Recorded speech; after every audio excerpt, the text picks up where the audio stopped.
Hi అండి, అందరికీ నమస్కారం. Welcome to Vara Talks. అందరికీ ఒక రిక్వెస్ట్ అండి. దయచేసి వీడియో ఎవరైతే చూస్తున్నారో వీడియోని లైక్ చేయండి, సబ్స్క్రైబ్ చేసుకోండి.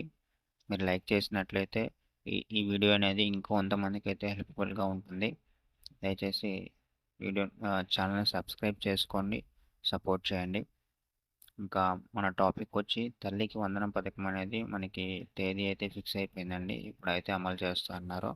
అయితే వీటికి అర్హులు ఎవరైతే అనేది నేను చెప్తానండి వీడియోలో. మీ ఇంట్లో ఎంతమంది పిల్లలు చదువుకుంటూ ఉంటున్నారో ఏడాదికి వాళ్ళకి 15,000 చొప్పున అయితే ఇస్తామని అయితే హామీ ఇచ్చారండి.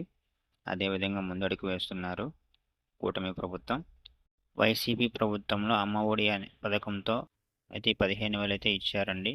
ఇప్పుడు తల్లికి వందనం అనే పథకంతో ఈ యొక్క ఇంట్లో ఎంతమంది అయితే చదువుకుంటున్నారో వాళ్ళందరికీ 15,000 ఏడాదికి ఇవ్వాలనేది కూటమి ప్రభుత్వం అయితే నిర్ణయించిందండి.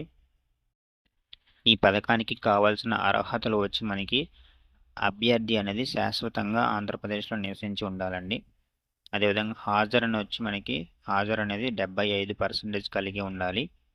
ఈ యొక్క పథకం అనేది మనకి ఆగస్టు 15వ తారీఖు నుంచి స్టార్ట్ చేస్తామని అయితే మనకి కూటమి ప్రభుత్వం అయితే అనౌన్స్ చేశారండి.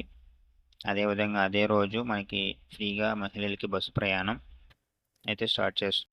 ఆధార్ కార్డ్ అండ్ తెల్ల రేషన్ కార్డ్ కలిగి ఉండాలి. ఈ పథకం ఎవరైతే అప్లై చేసుకుంటారో వాళ్ళకి 4 వీల్ వెహికల్స్ అయితే ఉండకూడదు. ఈ వీడియో మీకు నచ్చినట్లయితే లైక్ చేయండి, షేర్ చేయండి. Thanks for watching.